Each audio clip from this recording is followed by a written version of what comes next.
ഗന്ധർവന്റെ തോട്ടത്തിൽ ധാരാളം പഴച്ചെടികളും ഫലവൃക്ഷങ്ങളും ഉണ്ടായിരുന്നു. ഒരിക്കൽ ഗന്ധർവൻ പഴങ്ങളുടെ ഒരു സൗന്ദര്യ മത്സരം സംഘടിപ്പിച്ചു. മാമ്പഴം, മുന്തിരി, പേരയ്ക്ക, അത്തിപ്പഴം എന്നു വേണ്ട ചെറുതും വലുതുമായ ധാരാളം പഴങ്ങൾ അണിനിരന്നു. എല്ലാവരും സുന്ദരികൾ. ഗന്ധർവൻ ആശയക്കുഴപ്പത്തിലായി.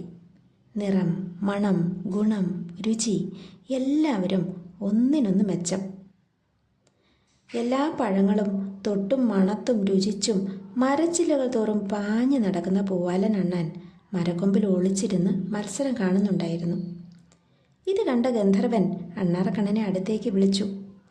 ഒരാഴ്ചക്കകം എല്ലാ മരങ്ങളും ചെടികളും കയറി ഇറങ്ങി പരിശോധിച്ച ശേഷം വിധി പറയാൻ കൽപ്പിച്ചു. താൻ കയറാത്ത മരങ്ങളുണ്ടോ? രുചിക്കാത്ത പഴങ്ങളുമില്ലല്ലോ. എങ്കിലും പൂവാലൻ തല പുകഞ്ഞ് ആലോചിച്ചു. അത്തിമരപ്പൊത്തിൽ കൂടുള്ള തത്തമ്മ പറന്നെത്തി പൂവാലനോട് പറഞ്ഞു, അത്തിപ്പഴത്തിൻ്റെ പേര് പറഞ്ഞാൽ മതി. നിനക്ക് ഈ വർഷം മുഴുവൻ കഴിക്കാനുള്ള അത്തിപ്പഴം ഫ്രീ ആയി നൽകും. മാത്രമല്ല മരപ്പൊത്തിൽ ഒരു വീടും ഫ്രീ ആയി ലഭിക്കും. സ്വർണ്ണ നിറമുള്ള മാമ്പഴം അണ്ണാനെ സമീപിച്ച് പ്രണയഭാവത്തിൽ കണ്ണിറുക്കി. ബാഹ്യമായ സൗന്ദര്യത്തിൽ മയങ്ങരുതേ പൂവാലേട്ടാ, ചക്കപ്പഴത്തിൻ്റെ സൈക്കോളജിക്കൽ മൂവ്. അണ്ണാൻ ഇതിലൊന്നും മയങ്ങിയില്ല. എല്ലാവരെയും അമ്പരപ്പിച്ചുകൊണ്ട് അണ്ണാൻ വിധി പറഞ്ഞു, കശുമാങ്ങ. ശോഷിച്ച മാറും വീർത്ത വയറുമുള്ള ഇവളോ? എല്ലാവരും അത്ഭുതപ്പെട്ടു. ചുവന്നു തൊടുത്ത ചെറിപ്പഴം അപ്പീലുമായി എത്തി. കശുമാങ്ങയുടെ പഴത്തിന് മാത്രമല്ല കുരുവിന് പോലും രുചിയാണ്. കുരുവിന് വലിപ്പവും ഗുണവും ഏറെയുണ്ട് താനും. ആ ന്യായം എല്ലാവർക്കും ബോധ്യപ്പെട്ടു. അങ്ങനെ കശുമാങ്ങ പഴറാണിയായി മാറി. സുന്ദരിപ്പട്ടം കിട്ടിയതോടെ കശുമാങ്ങയ്ക്ക് അഹങ്കാരമായി.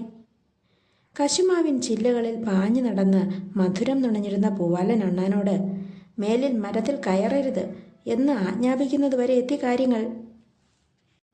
പൂവാലൻ ഗന്ധർവനോട് സങ്കടം പറഞ്ഞു. ഗന്ധർവൻ കശുമാവിൻ ചുവട്ടിലെത്തി കാര്യം തിരക്കി. ഇവൻ മഹാശല്യമാണ്. ചിൽ ചിൽ എന്നുള്ള ഇവൻ്റെ ചില കാരണം ഉറങ്ങാൻ പോലും പറ്റുന്നില്ല. ഉറക്കം നഷ്ടപ്പെട്ടാൽ സുന്ദരികളായ ഞങ്ങളുടെ സൗന്ദര്യം നഷ്ടപ്പെടും. ഞങ്ങൾ മിസ് ഫ്രൂട്ട്സ് ആണെന്നുള്ള ചിന്ത വേണ്ടേ? അഹങ്കാരം നിറഞ്ഞ ഈ സംസാരം കേട്ട ഗന്ധർവൻ കുപിതനായി. നിന്നെ ചവച്ച് നീരൂറ്റി കുടിച്ച ശേഷം എല്ലാവരും തുപ്പിക്കളയും. നിന്റെ കുരുവിൻ്റെ രുചി കണ്ട് കിളികളൊന്നും പറന്നു വരാതെയാകും. ഗന്ധർവൻ കശുമാങ്ങ പറിച്ചെടുത്ത് നിലത്തിട്ട് ചവിട്ടി. എല്ലാ പഴങ്ങളെയും പോലെ അതുവരെ കശുമാങ്ങയുടെ ഉള്ളിലായിരുന്ന കുരു ചവിട്ടേറ്റ് പുറത്തു വന്നു. കുരുവിൻ്റെ രുചിയും മണവും പുറത്തു വരാതെ ഗന്ധർവൻ കട്ടിയുള്ള ഒട്ടും ഭംഗിയില്ലാത്ത ഒരു പുറന്തോടും സൃഷ്ടിച്ചു. അന്നുവരെ നുണഞ്ഞിറക്കുമായിരുന്ന കശുമാങ്ങയെ ചവച്ചു തുപ്പാൻ പരുവത്തിലാക്കി. അങ്ങനെയാണത്രേ ഇന്ന് കാണുന്ന കശുമാങ്ങ ഉണ്ടായത്.